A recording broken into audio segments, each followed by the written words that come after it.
Doctor. Raquel Huerta, etcétera, etcétera. Entonces, todos tienen que tener abierta su cámara porque si no van a tener falta. Doctor. No les voy, dígame. Soy López Fabián. Ve que le había dicho que tengo dos dispositivos. En uno tengo la cámara prendida y en el otro veo la presentación de mis compañeros. Los dos sistemas, tus dos gadgets, aparecen como dos personas diferentes. En una de ellas te tienes que ver. A ver, ¿Sí me entiendes? Sí. Pero aquí me aparece que tienes cerrada la cámara. Entonces, invierte tus dispositivos, pero te tienes que ver. Doctor, ¿Sí? la compañera. ¿Perdón? Ya estoy viendo a Yumi, de hecho sí se ve. Pero no la única, o sea, hay más de 5 gentes que tienen las cámaras cerradas.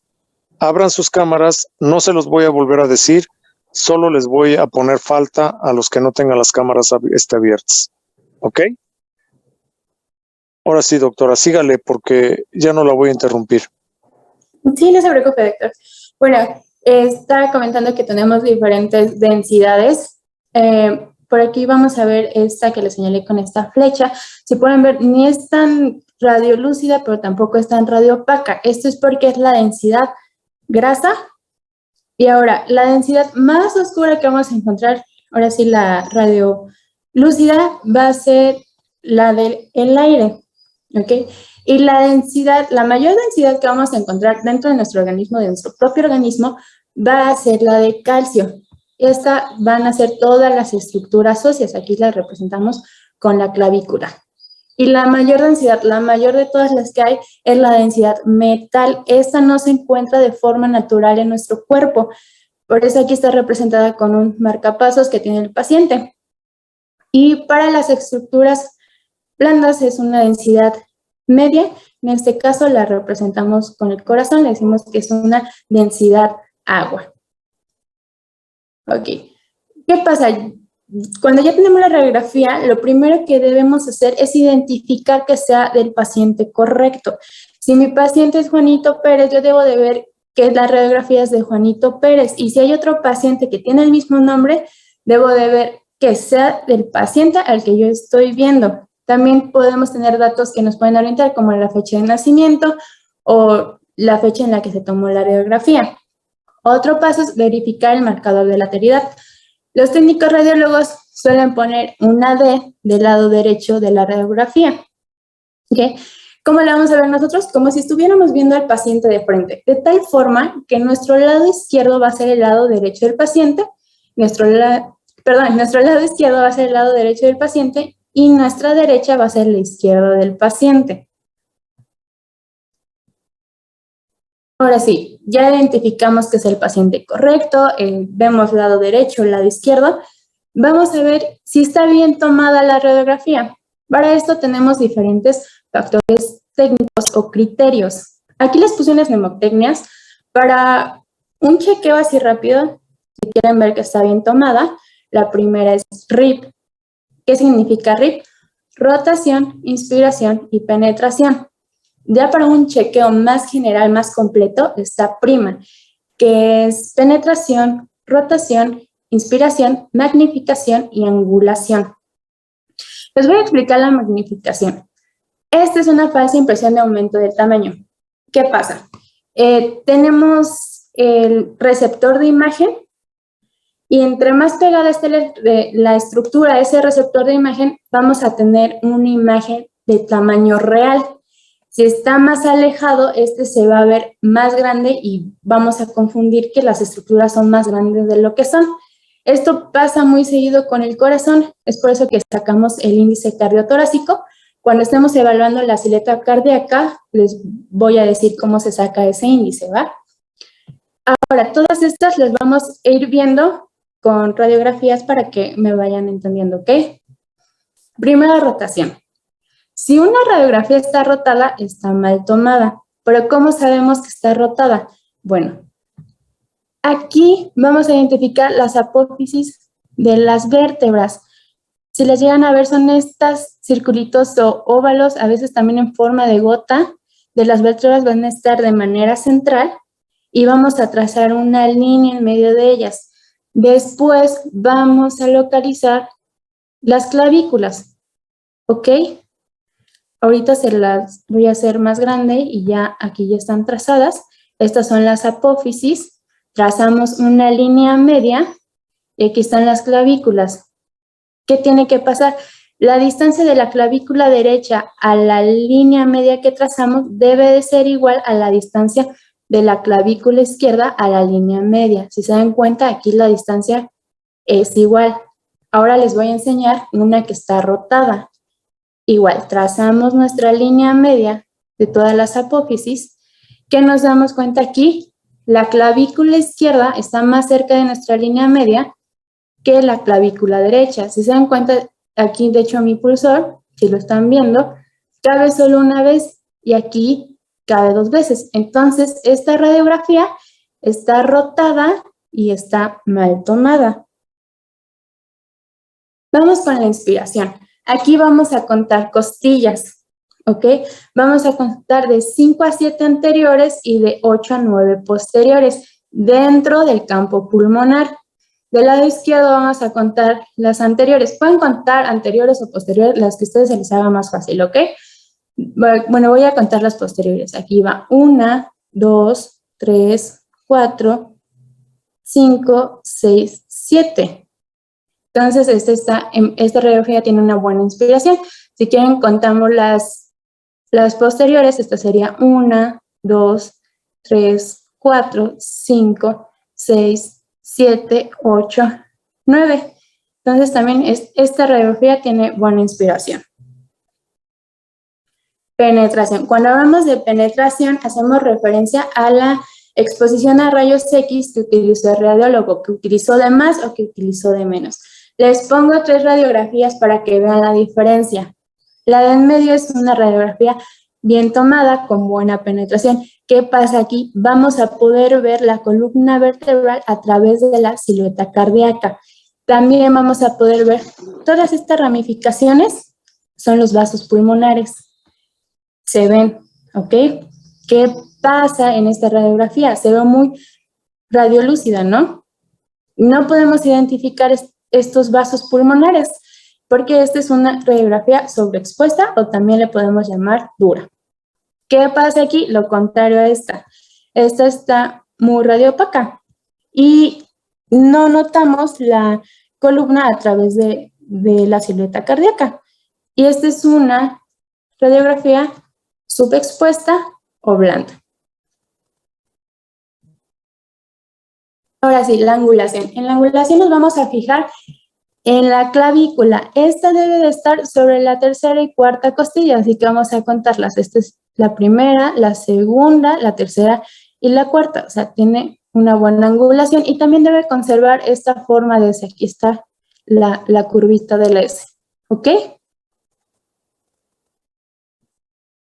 Ahora sí, vamos a tener 2 proyecciones importantes o básicas de la radiografía de tórax, que es la posterior-anterior y la lateral. Posterior-anterior, ¿por qué? Porque los rayos vienen de posterior a anterior y la lateral, los rayos van a venir de forma lateral. Recordemos que la radiografía es un método de diagnóstico muy accesible que está casi al alcance de todos, entonces vamos a estar trabajando mucho con ella para poder llegar a un diagnóstico, para corroborar nuestros diagnósticos. Entonces, vamos a hablar de la radiografía posterior-anterior. Como vamos a estar trabajando mucho con ella, es importante que aprendamos a ver cómo se ve de forma normal. Si aprendemos cómo se ve de forma normal, en cuanto veamos algo que no es normal, nos va a brincar algo y vamos a decir, ok, algo aquí está pasando. Entonces vamos a aprender a identificar todas las estructuras. Ok, como ya les dije, lo primero es decir que la radiografía sea del paciente que estoy viendo. Después derecha e izquierda y después ¿cómo la vamos a leer? La pueden leer de adentro hacia afuera, de afuera hacia adentro, como ustedes quieran, de arriba abajo, de abajo arriba. No tiene como que importancia siempre y cuando veamos toda la radiografía y no se nos llegue a pasar algo. Ok, en esta vamos a empezar de arriba abajo. Si llegan a ver, aquí hay como un tubito, se ve algo radiolúcido. Aquí, entre las apófisis espinosas, esta va a ser la tráquea, que debemos de ver que esté centrada. Vamos de arriba abajo, vamos a ver la silueta cardíaca, ¿ok? Vamos a ver silueta cardíaca derecha, silueta cardíaca izquierda, cada una tiene diferentes estructuras. Aquí ya está señalada. Vamos a ir de arriba hacia abajo. Entonces, vamos a ir recordando la anatomía normal. Recordemos que estamos viendo la anatomía aquí. Entonces, vamos de arriba hacia abajo. Por aquí vamos a encontrar la vena cava superior. Luego vamos a ir bajando y esta protuberancia que vemos es nuestra aurícula derecha. ¿Ok? Pasamos al lado izquierdo. Igual, vamos a ir recordando nuestra anatomía. Esta protuberancia que vemos aquí es el callado aórtico, también lo conocemos como botón aórtico. Vamos bajando y aquí encontramos la arteria pulmonar. Entonces aquí vamos a tener el tronco pulmonar. Luego de este lado vamos a encontrar una orejuela de la aurícula izquierda o la aurícula izquierda y toda esta parte va a ser nuestro ventrículo izquierdo. De este lado solo me faltó la vena cava inferior. Entonces vamos a repasar. Del lado derecho, ¿qué vamos a ver? Vena cava superior, aurícula derecha, vena cava inferior. Y del lado izquierdo, callado aórtico, tronco pulmonar, aurícula izquierda y el ventrículo izquierdo. Ahora, vamos a ver que nuestro corazón esté de buen tamaño. ¿Cómo lo vamos a ver? Con el índice cardiotorácico. ¿Cómo lo vamos a sacar? Igual, como les dije en la rotación, siguiendo las apófisis de la columna, vamos a trazar una línea, pero ahora la vamos a trazar hasta abajo, hasta el diafragma, ¿ok? Ya que la trazamos del lado de la silueta derecha del corazón, vamos a trazar una línea, de la línea media que ya trazamos, hacia la parte más prominente de nuestra silueta y la vamos a llamar que esta es nuestra medida A. Luego, igual, de la línea media hacia la parte más protuberante de la silueta cardíaca del lado izquierdo, vamos a hacer otra línea y esta va a ser nuestra medida B. Como medida C, vamos a trazar una línea en la caja torácica en su parte más ancha. Ya que tenemos estas medidas, vamos a sumar A y B. Y lo que nos dé lo vamos a dividir entre C. Lo normal es que nos dé un resultado menor o igual a 0.5. Si nos da mayor a 0.5, hablamos de una cardiomegalia.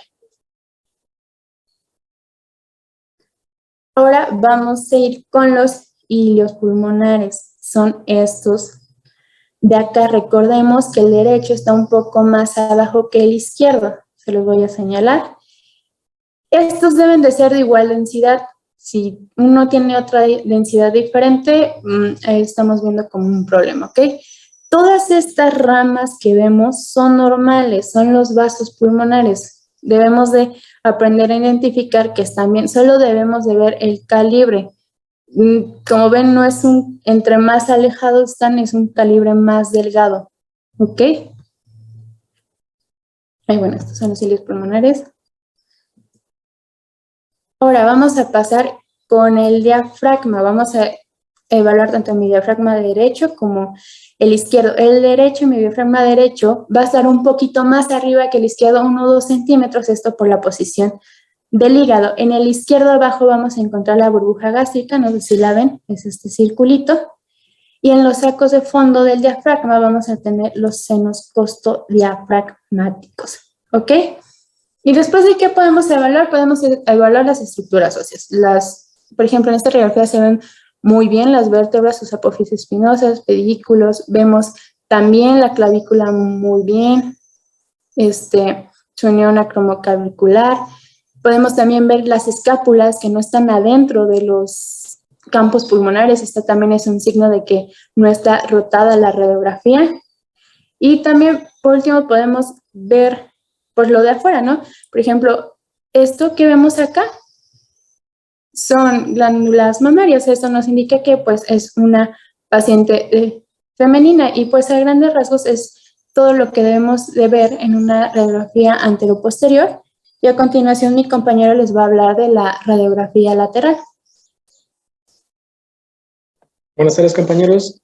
Pues sí, yo voy a continuar comentándoles lo que es la lateral. Y bueno, primero comentar que la radiografía lateral de igual manera forma parte esencial pues de los estudios radiológicos que tenemos que evaluar.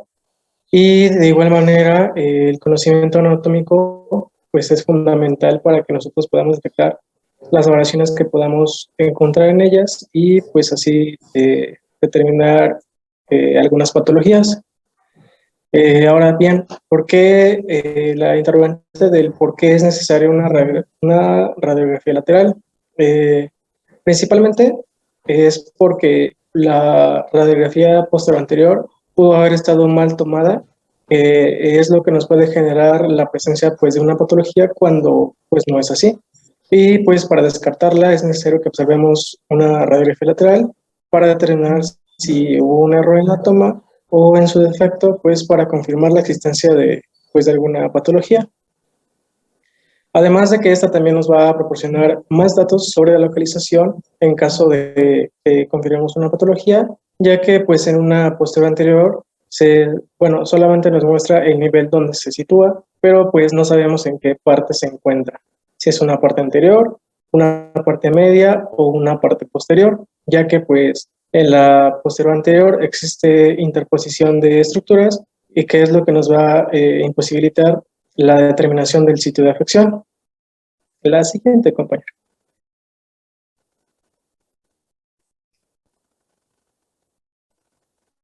Bueno, como ya lo mencionó también la compañera Esther, realmente para su estudio no es necesario tener un esquema de evaluación como lo es un paso a paso, pero pues para métodos didácticos y de que realmente no todos hemos tenido la oportunidad de tener la práctica observando y evaluando este material, pues lo vamos a aplicar de esta manera, de un paso a paso, pero pues recordando que mientras mejor conozcamos las estructuras anatómicas, va a ser pues más fácil para nosotros, pero pues realmente bueno, una vez que tengamos práctica y tengamos una a la mano, pues tendría que ser más fácil de identificar para nosotros sin tanto alboroto. La siguiente, compañera. Bien, como menciona esta diapo, pues lo primero que tenemos que hacer es observar la imagen global, buscando pues anomalías que sean bastante evidentes. En caso de, pues, de no encontrarlas, sería, bueno, lo primero que tendríamos que hacer debería ser observar la columna para que así podamos identificar las vértebras torácicas, que recordemos que tienen una forma rectangular. Además de que debemos hacer un conteo de cuántas tenemos visibles. Y bueno, para esto, un tip que encontré es que cuando veamos las vértebras a nivel del diafragma, debemos pensar automáticamente en lo que es la T10 y pues a partir de aquí va a ser más fácil para nosotros saber cuántas tenemos a la vista, contando de abajo hacia arriba. De esto también debemos observar pues que existe un espacio entre cada vértebra, lo que pues para nosotros es obvio que son los discos intervertebrales, y pues determinar si hay una buena curvatura que sería cóncava pues de la columna, ya que esto nos puede dar indicios de alteraciones que podemos encontrar, ya que podemos determinar si existe una degeneración del disco intervertebral, una prominencia de los espacios discales, lo que puede ser un indicativo de osteofitos. Recordemos que son pequeños espolones óseos. Si existe alguna fractura del cuerpo vertebral o pues si también hay un aumento de la curvatura de la columna, que en este caso nos puede determinar una cifosis. La siguiente, compañera. Bien, después pues continuaremos visualizando, bueno, lo que debemos continuar es la silueta del corazón, que pues realmente la silueta es lo único que nos va a guiar para poder identificar las estructuras de esta parte. Y pues realmente, como lo encontré, es que debemos imaginarnos dónde se sitúan las estructuras, en este caso los ventrículos y las aurículas. Y como dato importante es que la estructura que veremos con mayor proporción en esta proyección, que es la lateral, va a ser el ventrículo izquierdo, contrario a lo que sucede con la proyección posterior anterior, ya que pues recordemos que ahí lo que más vemos son las estructuras del lado derecho. También de este apartado leí que es bastante útil para nosotros que logremos identificar lo que es la vena cava inferior para así nosotros poder determinar el tamaño ventricular izquierdo, que en la imagen que está a la derecha se tendría que observar en lo que son las flechas blancas, y esto es útil para nosotros identificarlo, ya que nos puede ser un indicio del tamaño del ventrículo izquierdo, ya que si el ventrículo izquierdo se va a considerar para nosotros hipertrófico, si su borde posterior está 2 centímetros o más detrás de lo que es esta vena. Aquí también tenemos que visualizar y analizar lo que es la silueta o la forma de la aorta ascendente y descendente. Y bueno, en este apartado más que nada pues es para determinar si su tamaño es adecuado, para así evaluar si no existe alguna alteración justamente en esto, ya que si existe, podemos pensar tal vez sobre un posible aneurisma o una vasculitis de grandes vasos. La siguiente, compañero.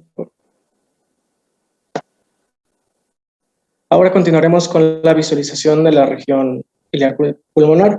Recordemos que pues, el ilio pulmonar está conformado por lo que es la arteria y vena pulmonar, el bronquio principal y ganglios linfáticos. Aquí también como tip es que debemos trazar una línea vertical, que sería pues justo en medio de lo que es nuestra radiografía, para que pues así podamos intentar distinguir ambos cilios. En estas imágenes que coloqué serían del lado izquierdo, en lo que está encerrado en ese óvalo azul.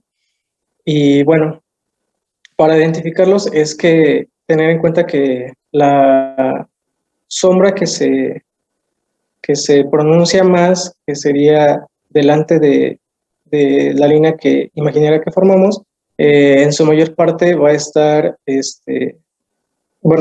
va a ser la arteria pulmonar principal derecha, y esta aproximadamente tiene que tener el tamaño de una falange distal de un pulgar, y el hilio izquierdo va a estar formado pues, principalmente por la arteria pulmonar izquierda, y esta es la que va a estar detrás de la línea y debe tener alrededor de 1/3 del tamaño de lo que es el derecho. Realmente, pues obviamente no poseen márgenes, que es lo que nos puede dificultar su observación o tan solo su localización. Y otro tip que encontré es que simplemente detectemos lo que es la zona iliar, que va a estar por debajo de lo que va a ser el callado y un poco arriba de la silueta cardíaca, para que así nosotros intentemos localizar lo que va a ser el bronquio principal. Y si lo logramos localizar, es solamente recordar que lo que va a tener delante primero va a ser la arteria y la vena, aunque estas no las podamos ver. Y también, de hecho, esto nos sirve evaluarlo para así igual encontrar alteraciones, ya que pues si hay un aumento en esta zona, lo que podemos pensar es pues en una masa iliar, la cual nos va a hablar sobre un aumento del volumen y tamaño de lo que son los ganglios linfáticos. La siguiente.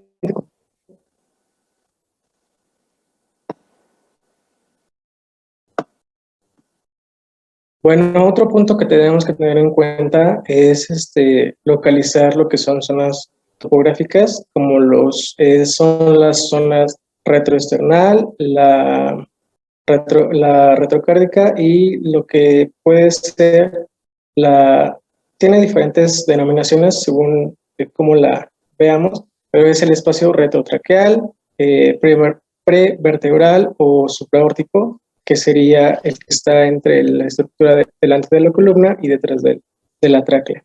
Y esta, pues, simplemente sería, obviamente, tenerlos en cuenta junto con sus delimitaciones que estén, obviamente, pues, bien marcadas, para, pues, así igual intentar detectar si existen anomalías. Y bueno, aquí no me enrollo tanto, simplemente tenerlos en cuenta. En la imagen que está con los colores, pues son los 3 puntos rojos. La siguiente. Bueno, por último debemos pues observar lo que son los contornos de ambos hemidiafragmas y lo que son los ángulos costofrénicos. Como tal, pues el límite diafragmático lo vamos a poder observar por las densidades de los músculos diafragmáticos, algunas veces por los órganos abdominales y pues por el límite pulmonar, que lo podemos identificar de una manera más fácil porque tiene una correlación radiolucidad.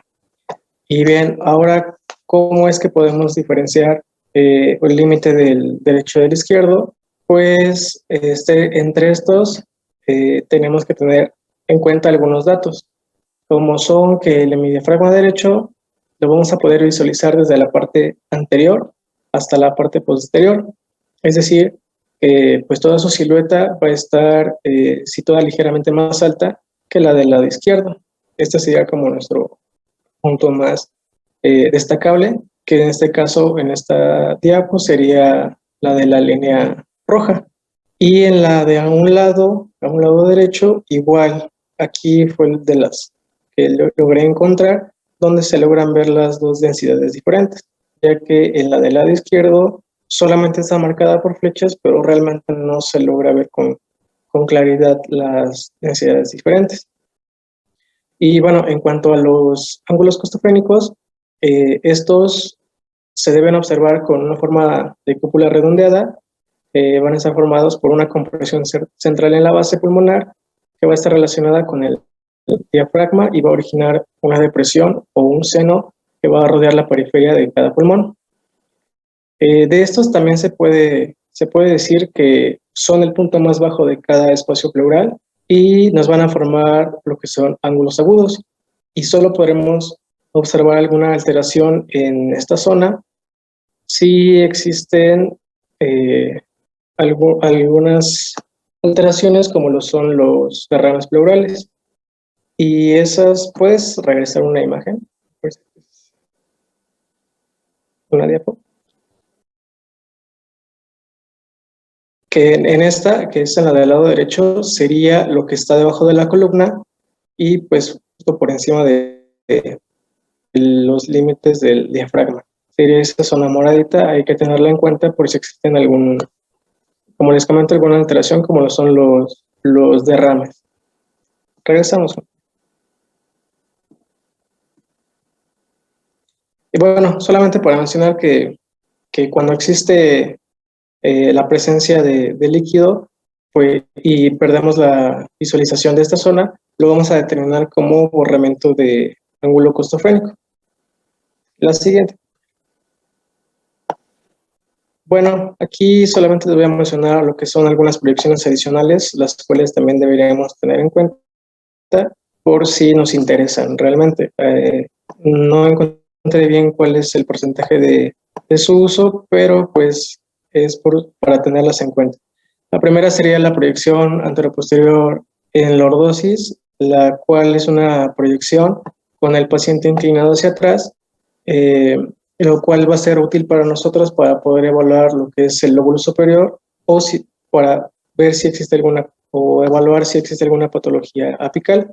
En esta posición, pues como es evidente, se van a desplazar a las clavículas por encima de la entrada torácica, lo que pues nos va a permitir ver mejor los vértices pulmonares. La siguiente, compañera.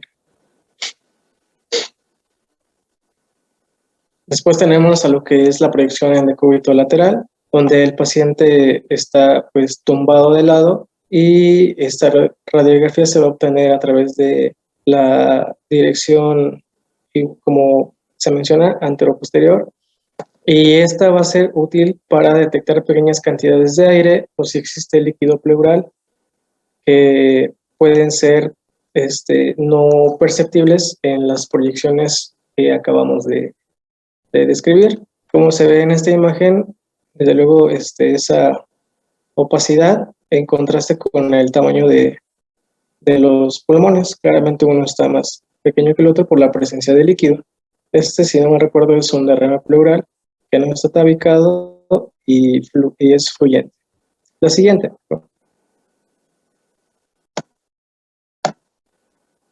Bueno, para terminar, solamente les voy a comentar dos signos y dos patrones radiográficos para tener en cuenta, que los primeros serían los signos de la silueta y el broncograma aéreo.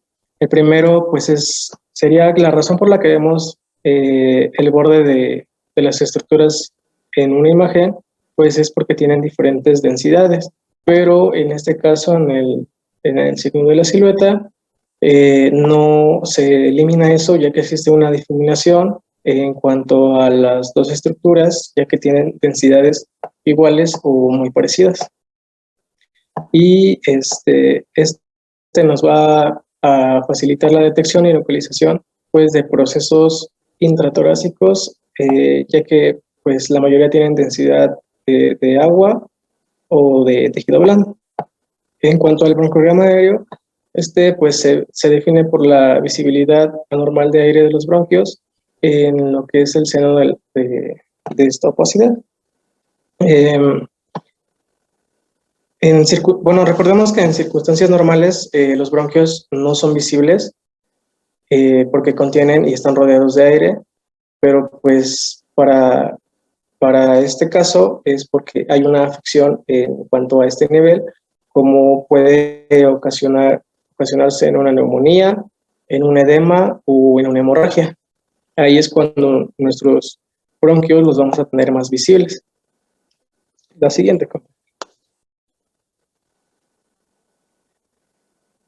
Y bueno, aquí simplemente mencionaré lo que son los patrones que serían alveolar e intersticial o si es un patrón mixto. En cuanto al patrón alveolar, recordar que se ocasiona en el parénquima pulmonar y esto pues está caracterizado por ser una opacificación algodonosa y confluente. Y esto pues es con relación a una afección en los bronquios. Y en cuanto al patrón intersticial, pues se debe a un engrosamiento del intersticio pulmonar, que recordemos que son estructuras de sostén, y lo podemos subclasificar como nodular, el cual puede ser ocasionado por metástasis, sarcoidosis o silicosis, reticular, que está marcado por líneas, que puede ser ocasionado por edema intersticial pulmonar, fibrosis pulmonar idiopática o pasar a lo que es una clasificación mixta o también llamada retículo nodular. Y pues simplemente agregar la nota de que los dos patrones pueden coexistir e incluso pues uno puede puede convertirse a otro. Y la siguiente. Eso sería todo por nuestra parte, pues solamente fueron los fundamentos. Y bueno, antes de que, si tienen algunas preguntas de lo que acabo de comentar, me gustaría preguntarles, hacerles una pregunta, ¿qué es lo primero que ustedes deberían pensar si en el espacio retroesternal se observan una opacidad total?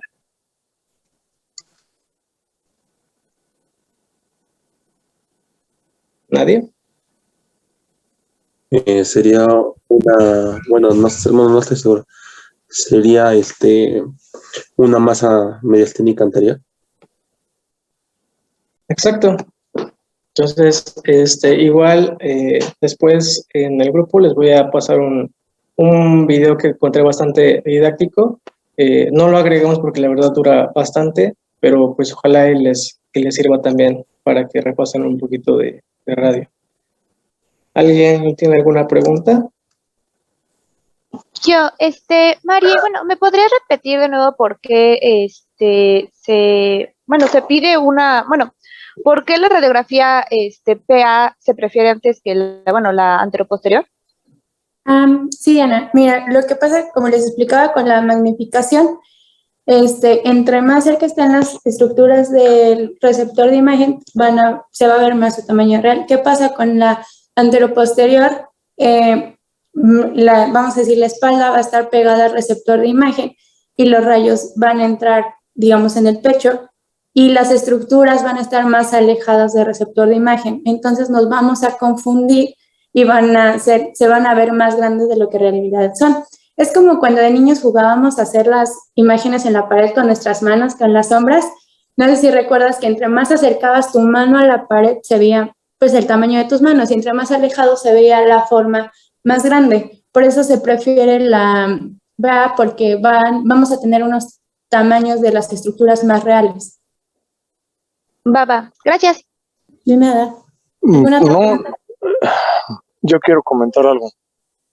Sí. No es muy correcto lo que nos acaba de decir la doctora, o hay que verlo desde diferente punto de vista. El ejemplo más, para entender esto, el ejemplo más fácil es en un salón de clase. Nosotros tenemos una pantalla de proyección al frente y tenemos un cañón. Si nosotros acercamos el cañón a la pantalla de proyección, lo que vamos a hacer es que vamos a crecer la imagen sobre la pantalla. Y si nosotros alejamos el cañón hacia atrás, pues lo que vamos a hacer es que vamos a minimizar el tamaño. Se ha observado en la teleradiografía de tórax, en la póstero anterior, que clásicamente se toma a 80 metros de distancia, es decir, recargamos al paciente en el receptor de imagen, que es un chasis, le pegamos los hombros, es decir, va a estar pegado de frente al chasis, y el emisor de rayos X, el tubo, el bulbo de rayos X va a estar a 80 metros de distancia. Y cuando se sacan este tipo de estudios radiográficos, se ha visto que no deforman el tamaño de las estructuras internas del tórax. Es decir, el corazón sale del tamaño que es realmente y los pulmones también, etcétera. En la placa anteroposterior, acostamos en decúbito dorsal al paciente sobre el receptor de imagen, que es el chasis, y el bulbo emisor se pone a la cara anterior del tórax, más o menos entre 40 y 50 centímetros de distancia. Y eso hace el efecto de lo del cañón y la pantalla de proyección. Al estar tan cerca el emisor de imagen del objetivo, lo que va a hacer es que va a magnificar las estructuras internas, va a crecer el corazón y va a crecer las siluetas pulmonares. Y eso pues no nos ayuda, por ejemplo, en situaciones como índice cardiotorácico. Entonces tiene que ver la distancia de la emisión del bulbo de rayos X con respecto al objetivo. ¿Sí, doctora? Sí, doctor. ¿Qué otra duda, pregunta o comentario?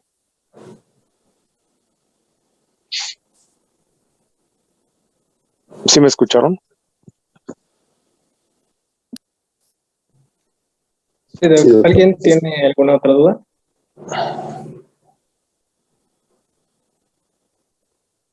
Yo. Sí, doctora. ¿Qué cantidad de líquido se necesita para que ocurra este borramiento del ángulo costofrénico? De los senos. Bueno, yo encontré que para que tengamos un borramiento serían dos cantidades diferentes, ya que para que exista un borramiento en una radiografía lateral se necesitan como mínimo 75 mililitros de líquido, pero si vemos estas estructuras en una radiografía posterior anterior, aquí se necesitarán de 250 a 300 mililitros para que se pueda producir el borramiento.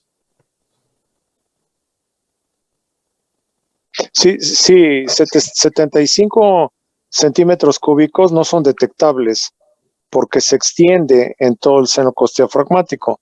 y es decir, es como si tuviera la forma de hemicinturón en el hemitórax afectado. Entonces 75 mililitros pues no se ven. En la póstero anterior, bueno, las cifras del doctor, me imagino que la leyó de algún autor.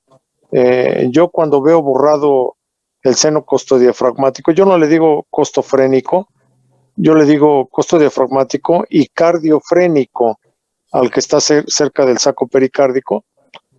Cuando se borra el seno costodiafragmático por un derrame líquido, para mí tiene 500 centímetros cúbicos o más. Puede borrarse también con 300, podría borrarse también con 200, pero eso depende de la constitución anatómica y del momento de si está bien inspirada, etcétera, ¿no? Pero si yo veo una línea horizontal borrando el seno costodiafragmático derecho o izquierdo, yo pienso que ese seno tiene 500 centímetros cúbicos de líquido o más. ¿Sí, Doc? Sí, gracias por aclarar eso.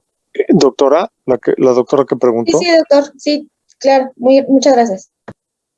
Y cuando decimos borramiento, hablamos de que se pierde el ángulo agudo, se pierde la convexidad o la concavidad del diafragma y se nota un nivel hídrico radiopaco, es decir, una línea horizontal radiopaca. No olviden que a veces, esto es bien importante, cuando yo tengo un paciente hospitalizado y sospecho que tiene un derrame porque no está ventilando bien a la auscultación, porque en la percusión, en la parte basal posterior, se encuentra mate, etcétera, y le pido un estudio radiográfico, una póstero anterior y una lateral del lado afectado, siempre les pido a alguno de los residentes que acompañe al paciente y que lo tengan sentado por lo menos unos 15 o 20 minutos antes de tomarle la radiografía, porque el líquido obedece las leyes físicas de la gravedad. Si ustedes llevan al paciente en la camilla, en decúbito dorsal o en semifowler, y de pronto lo ponen en sedentación o en bipedestación y le sacan la radiografía, mucho del líquido se queda distribuido en la parte posterior de la pleura parietal. Y entonces se ve una imagen de vidrio despulido y no le dan tiempo a que el líquido escurra hacia los senos cardiofrénico o costo diafragmático y descienda por gravedad y se vea la línea horizontal. Entonces hay que tomar en consideración el momento en el que se saca la placa, porque si no, no va a coincidir los hallazgos a la exploración clínica de lo que podemos ver en el estudio de gabinete. Y entonces nos empezamos a desorientar. Es importante que tengan al paciente en la posición en la que se va a tomar la radiografía el tiempo suficiente para darle tiempo a que el líquido descienda. Sobre todo si desconocemos las características físico-químicas del líquido. No es lo mismo un líquido ceroso que un líquido hemático, que un líquido purulento. Tienen diferente viscosidad y se comportan de diferente manera a la fuerza de la gravedad. Entonces, recuerden que el paciente es un ser vivo y se comporta como si estuviéramos aquí en el planeta Tierra. Lo paramos, el líquido desciende, el gas asciende. Lo ponemos en decúbito dorsal, el líquido se va posterior, el gas se va hacia anterior. Entonces tomen en consideración todo este tipo de detalles. ¿Sí me entendieron? Sí, doctor. Creo que alguien quería preguntar otra cosa por ahí.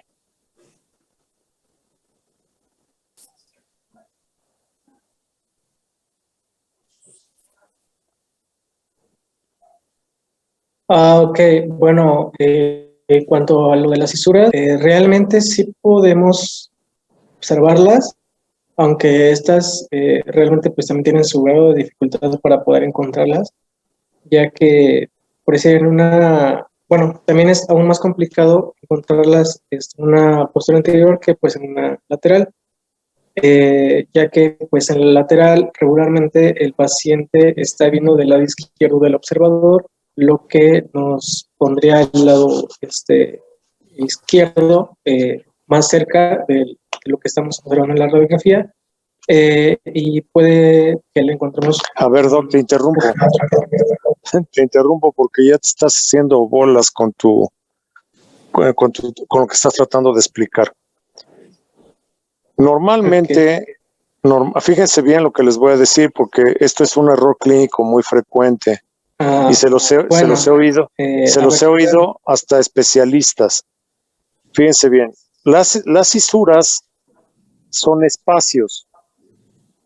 Es la división anatómica entre un lóbulo y otro. El pulmón derecho tiene 3, el pulmón izquierdo tiene 2. Normalmente en una teleradiografía de tórax, una posterior anterior de tórax, las cisuras no se deben de ver.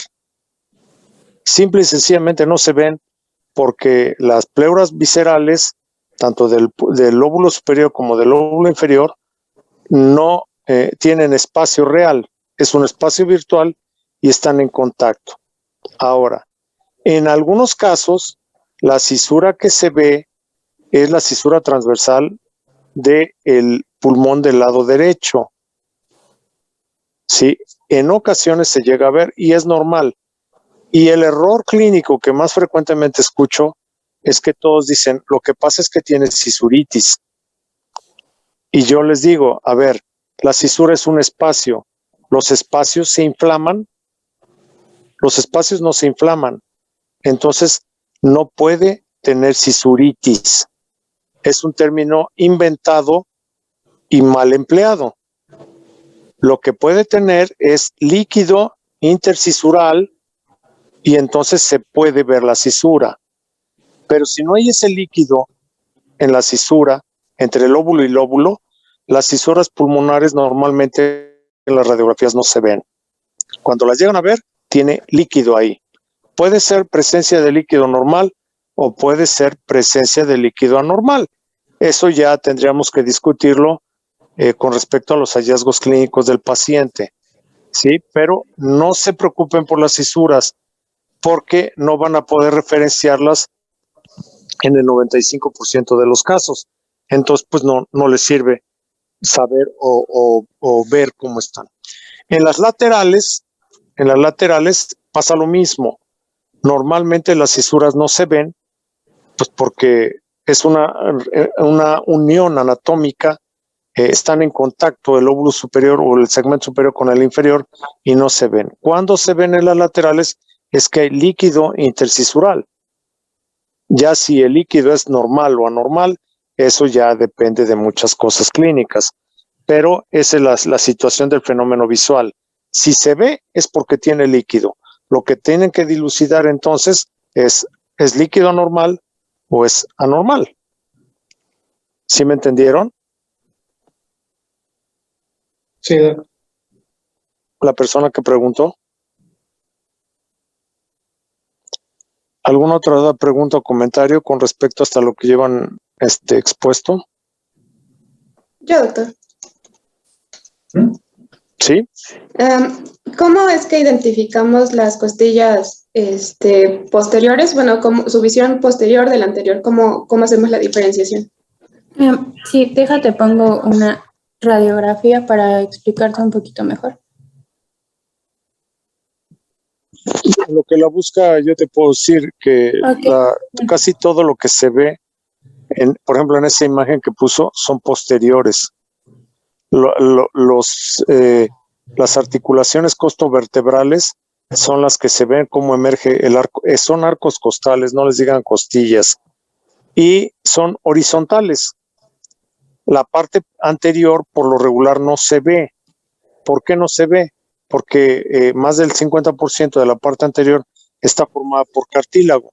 Y excepción que sea un paciente añoso y que el cartílago esté calcificado, pues no lo van a ver.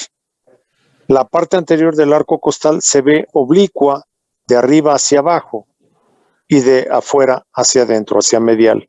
Entonces eso que estás viendo ahorita te lo va a explicar la doctora.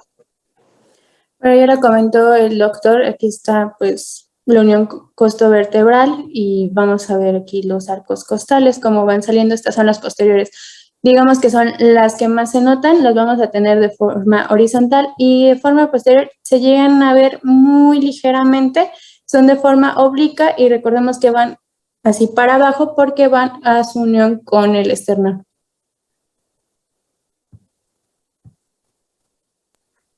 Ok, gracias.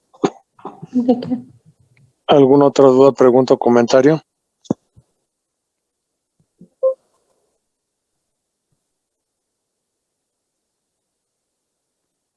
Bueno, parece ser que ya no, ¿verdad? Doctor, nuestro coordinador, ¿está por ahí? Sí, doctor.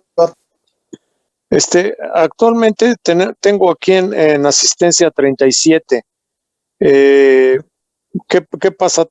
Originalmente son 40 en la sección.